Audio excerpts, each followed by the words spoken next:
Thank you for taking time out with Premier Sports Officials Association. Sean Johnston here from Omaha, Nebraska, bringing you 2025 Baseball Umpire Practice number 3, where we are going to be going over base awards. There's 6 types of awards we're going to go over today. 1, when do we award the batter first base? 2, when will we award runners 1 base, 2 bases, 3 bases, 4 bases? And then when will we return runners to their original base? With no further ado, let's go into our topics of awarding bases. So the batter awarding first base 4 times. Number 1, when a pitcher throws 4 legal pitches outside the strike zone. Ball 4, take your base. A head coach can also ask for an intentional walk. If you get this request from the head coach, call time, then award the runner first base. When awarding first base on a walk, do not signal with your right arm or left arm. That can be viewed as a strike call or an appeal. Did the batter swing? So all you're saying is ball 4. If the batter remains there, then you could just voice take your base. The next one, hit by pitch. This is a legal pitch that contacts the hitter outside of the strike zone, and the batter did not swing at the legal pitch. Good thing to review in our strike training tape of what is the penalty if a batter allows a strike to hit them, or what happens if a pitch ball hits the batter while swinging. This is when a batter does not swing and it is outside the strike zone. Time, hit him in the elbow, take your base. The next one will have a video, but this is catcher interference. So this type of award will be given to the batter if the batter swings and the batter contacts the catcher's glove on the original beginning part of the swing. This is not the follow through. This is during the swing. Let's take a look at a video and then the proper penalty and handling a situation of catcher interference awarding the batter first base. So we have 1 out and a runner on third base. We have the batter swinging and contacting the glove prior to hitting the ball. This is when the umpire is going to say, that's catcher's interference. It's not dead yet. All right. So what we're going to do on this play, the penalty for catcher interference is time at the end of the play. We are going to award the batter runner first base. Since that runner at third base did not be forced to go home, we are sending that runner to third base, back to third base. So at the end, we have runner at first base, runner at third base. Now, we have that runner being the winning run or tying run of the game. The offensive coach is going to come out and say, that we want that run. We want that run. And that is where you are going to say, Coach, you have an option. You have an option of taking the result of the play, which was catch, 2 outs, run scores. Or you could take the catcher interference. Award batter runner first base, return R3 back to third base.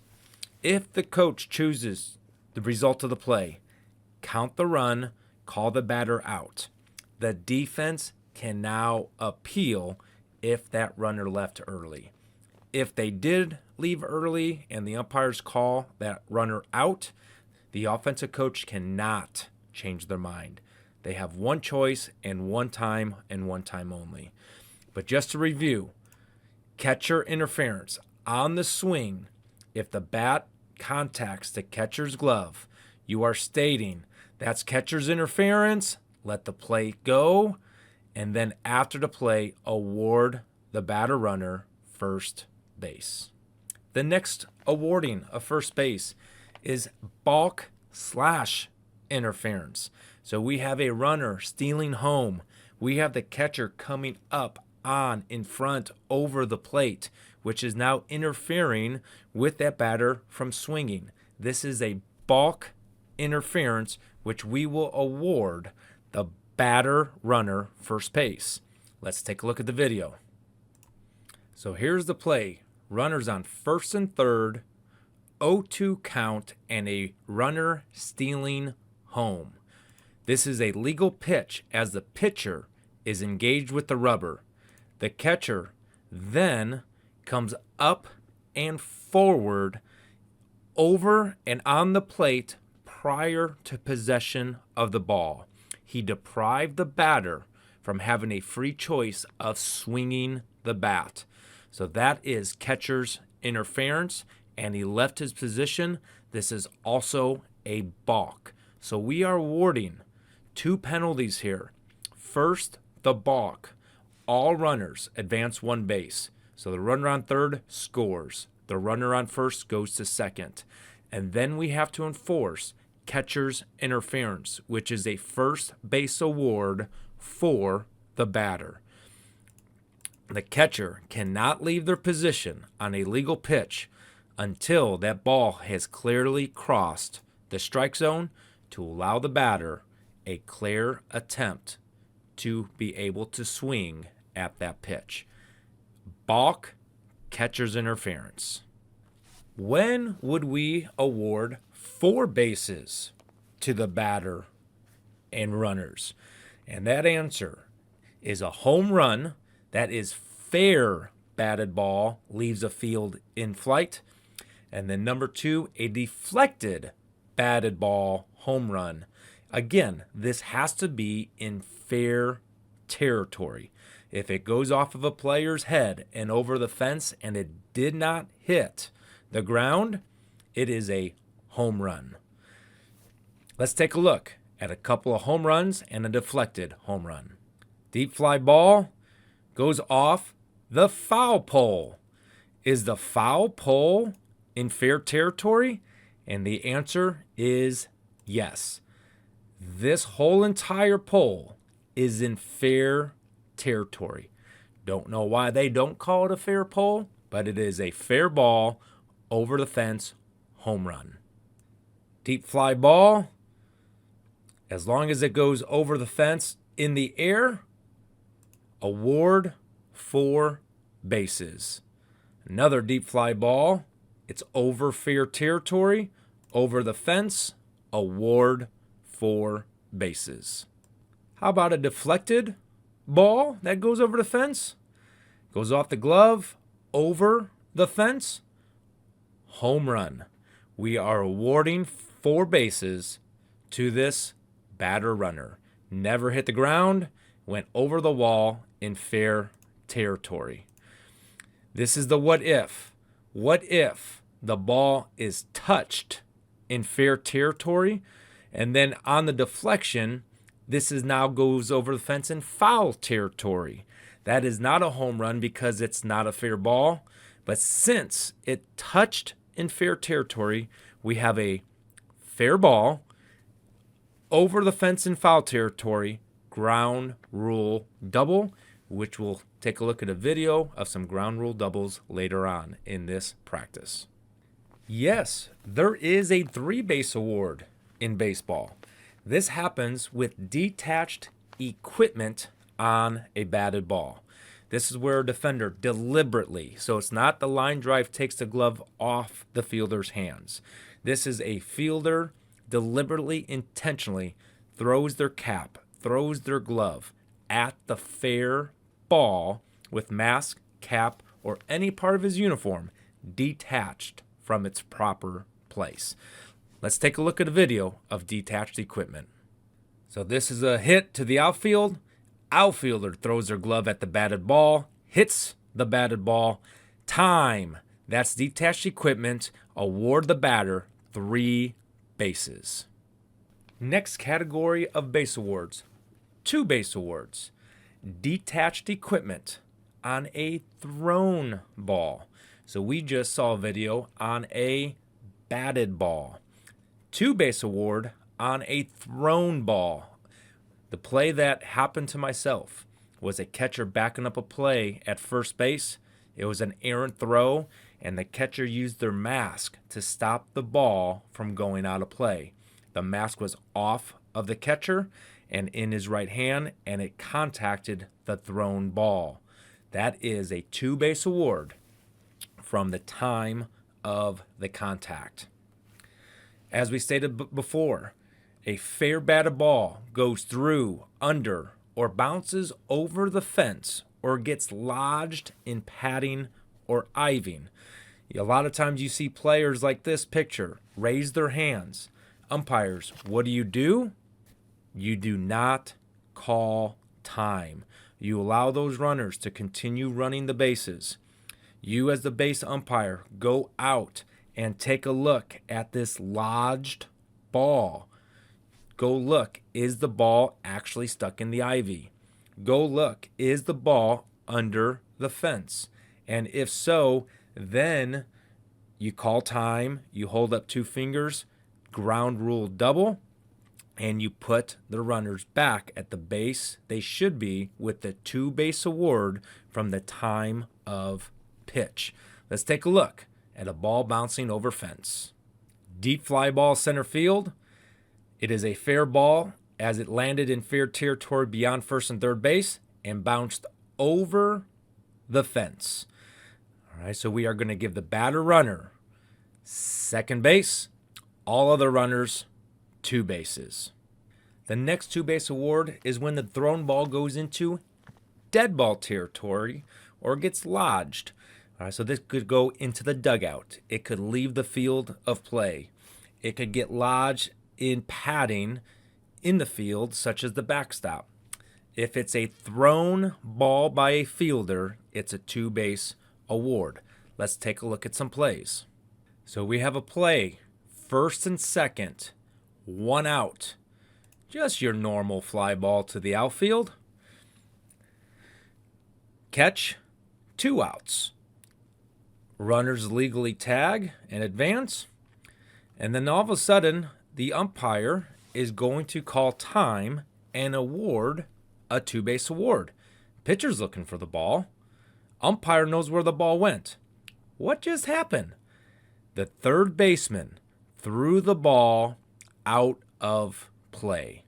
So once that third baseman throws the ball out of play, we are going to award 2 bases. So the runner that was on second is going to advance to third, home. The runner that was on first is going to advance to first and third. Umpires, this is the importance of always keeping your chest to the baseball. Once that ball was thrown out of play by the third baseman, that's when the umpire called time and awarded 2 bases. You score! You third base! Correctly ruled. 2 base award for a thrown ball out of play. Many times, we're asked as umpires, why did one runner get 3 bases while another runner got 2 bases? And the answer is both runners got 2 bases, but they got 2 bases because the situation and the time of the throw was different. There's going to be a 2 base award to all runners by the first play by the infielder. So we have a ground ball to the shortstop. Shortstop throws away into the dugout. That's the first play by an infielder. 2 bases from the time of pitch. But now let's say the shortstop fields it, throws it to second base. That's the first play by an infielder. Then the second baseman throws it away in the dugout. That's the second play. That's another throw. So now we have a 2 base award from the time of throw. So this clip is to show the importance of knowing when was that ball thrown. Was it the first play by the infielder, so 2 base award at the time of pitch, or was it any other throw? 2 base award from the time of throw. So we have bases loaded, 0-2 count with 2 outs in a 5-5 ball game. We're going to have a ground ball to the shortstop, and here is the first play by the infielder, the touch at second base. But he never touches second base. So now the runner going towards second base is on second base. Safe is the call. So he has acquired second base at the time of this throw. And at the time of the throw, this batter runner was not at first base at the time of the throw. So once this ball goes into dead ball territory, umpires are going to call time, 2-base award. It was not the first play by an infielder, so it's a 2-base award at the time of throw. And at the time of the throw, the runner that was on first base had achieved second base. So we are going to give that runner, you score. He's going to touch third and then touch home. The batter runner at the time of throw had not touched first base yet. So we are going to give them a 2-base award as well. You second base. He didn't touch first base, so that's the first base award, and then he's going to second base for a 2-base award. So this was correctly ruled a 2-base award for all runners. So the 3 runners that were on base legally acquired the next base from the time of the throw, score those 3 runs, and batter runner is going to be on second base. 1-base award, when a pitched ball leaves the field of play. So this is when a pitcher throws a wild pitch. It goes off the catcher, over the fence, over the net, into the dugout. 1-base award.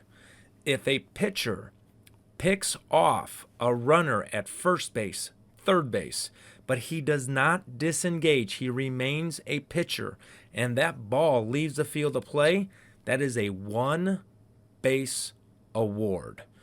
If he were to step off and become a fielder, now that is a thrown ball by a fielder that leaves the field of play, go back to what we just covered, 2-base award. But if it's from a pitcher engaged with the pitcher's plate, out of play, 1-base award. And then we have detached equipment on a pitched ball. So a catcher using his mask and contacts that loose ball with his mask, that is a 1-base award for the runners. Let's take a look at the play. Runner on second base uses the mask to stop the ball. So good block, but then the mask touches the ball, and that mask is not being properly worn on the face. This is detached equipment. Time, detached equipment, you, third base. Move all runners up 1 base on this detached equipment on a pitched ball. Now we get into obstruction. Let's start having fun awarding bases. So when we were talking about interference and when the runners have to disappear to avoid the out call, it is now the same application, same philosophy for the defense in obstruction plays. The defense must disappear to avoid the judgment of obstruction. We have 2 types of obstruction.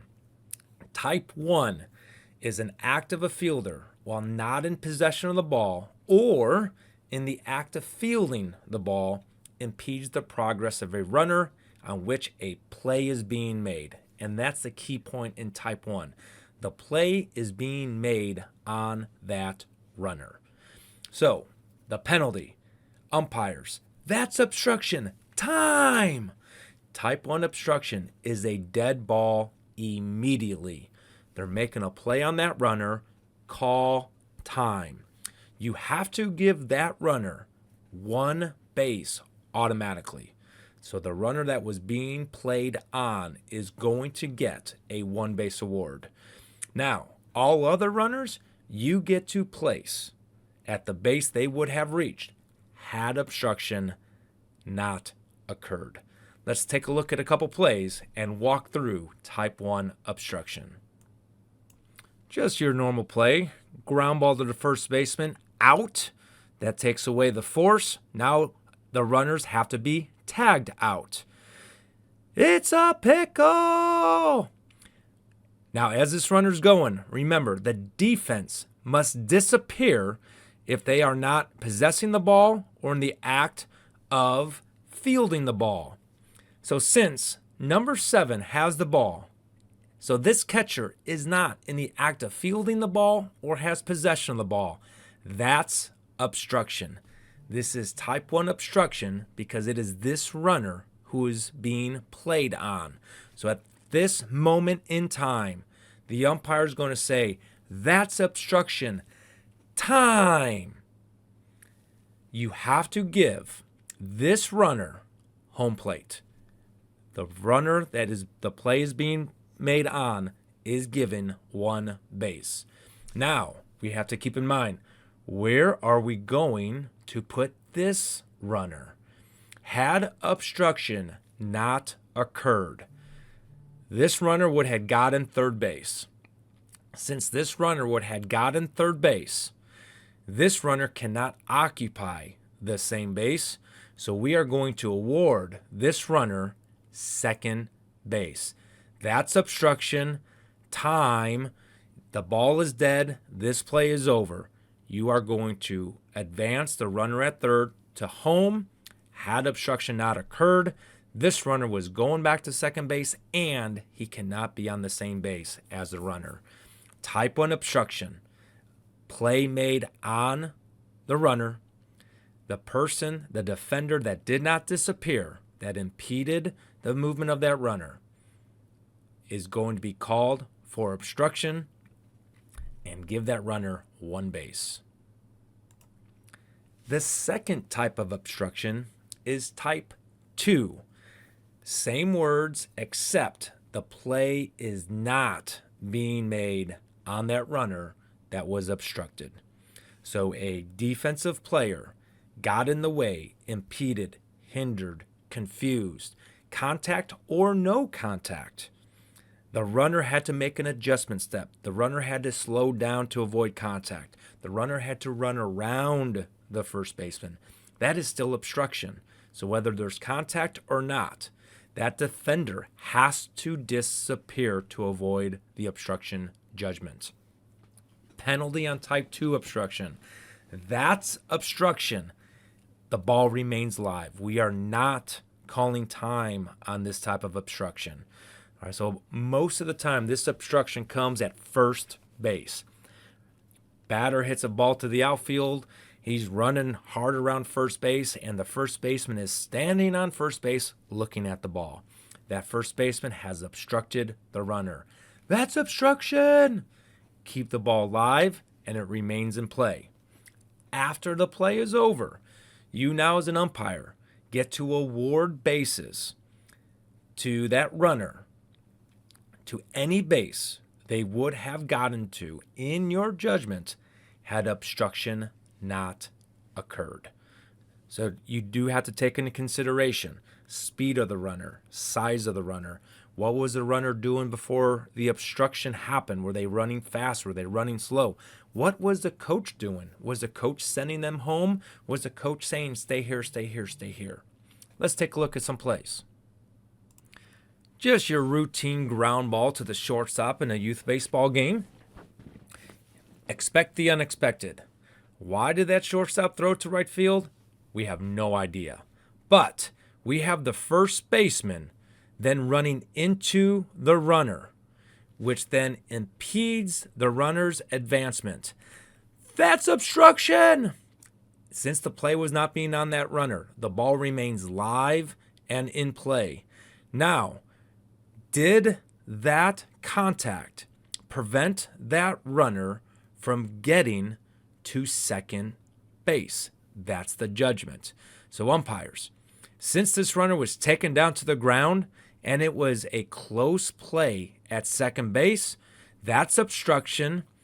after the play, after this tag at second base, you're not going to call out, all right? You are going to point back to that spot of obstruction and then award this runner second base. And you're not awarding second base because it's an automatic award. You're awarding second base because in your judgment, had this obstruction not occur by this first baseman, you feel that this runner would have achieved second base. So that's obstruction. After the play is over, time. That's obstruction. You, second base. Just a little moment. Game 3 of a World Series, 4-4 ball game, bottom of the ninth inning, runners on second, third. Really close of what we're talking. A little bonus, awarding bases. Spectator interference. This is when a spectator reaches over the field of play. All right. So if they reach over the field of play, we could have a lot of situations. But this training tape is on awarding bases. So let's take a look at a spectator reaching over the fence and affecting a batted ball. So we have the ball right here. We have the fan reaching over the fence, over the field of play. So now, in our judgment as an umpire, this is a fair ball. It's between the fair poles. The ball was not hit over the fence, but the spectator reached over the fence. So now we have a 2-base award by rule. A batted ball that does not get hit over the fence, but eventually goes over the fence, in this case, because of the spectator, is a 2-base award for the batter, and any runner that is on base will be advanced 2 bases. So as we conclude this practice on awarding bases, some final thoughts. When we are awarding bases, we must call time. Sometimes it's immediately, sometimes it's delayed. But before we award bases, call time. When we say time, that is our way to let everybody know, players, coaches, spectators, look at the umpire. We are about to communicate something. Time! You score! The next thing is we need to know the status of the ball. Was it pitched? Was it batted? Or was it thrown? Just take a look at detached equipment. If it's a batted ball on detached equipment, it's either a 4-base award if it had a chance to be a home run, or a 3-base award if it was just in the field of play over fair territory. If it was a thrown ball, it's a 2-base award. If it's a pitched ball, detached equipment, 1-base award. So we have to know the status of the ball. Was it the first play by the infielder, or was it any other throw? Need to know the status. The next thing, we must award lead runners first. Because let's say we are going to award 2 bases, but one runner, the lead runner, did not achieve second base at the time of the award. We are going to give him a 2-base award, second base, third base. And the runner had reached first base at the time of awarding the bases. Well, we can't give now that batter runner who reached first base third base because you can't have 2 runners on third base at the same time. And an award cannot force a run home. So that's why we always start awarding bases with the lead runner. Number 4, conference with a partner if you need to. All right. You could share information. You could share judgment. You could share rules knowledge. You could share experience. It's better to get together to get the call right the first time rather than to make a call and then get together and change your mind. That is what's going to lead to frustration and potential unsporting behavior. So let's just call time. Let's get together, give one signal and one base award. And when you award bases, be loud and proud. That's obstruction. Time. You. First base. And that's what's going to happen on this picture right here. The pitcher is going to field the ball and trip the runner. That's obstruction. All right. They can't go way out of their way, just intentionally trip. In this play, we have a stolen base. This defender does not have the ball yet, and he's blocking the base. That's obstruction. You, third base. We have to give that one base award. All right, and then we have the World Series example. After the play at home takes place, it was a close play. Time. That's obstruction. You score. Be loud. Be proud. Keep those coaches in the dugouts. That does conclude our practice number 3 on awarding bases. Our practice number 4 is going to be over pitching, legal pitching positions, balks, pitcher violations, conferences, and pitching substitutions. So until our next practice as umpires, remember, you're only as good as your last call.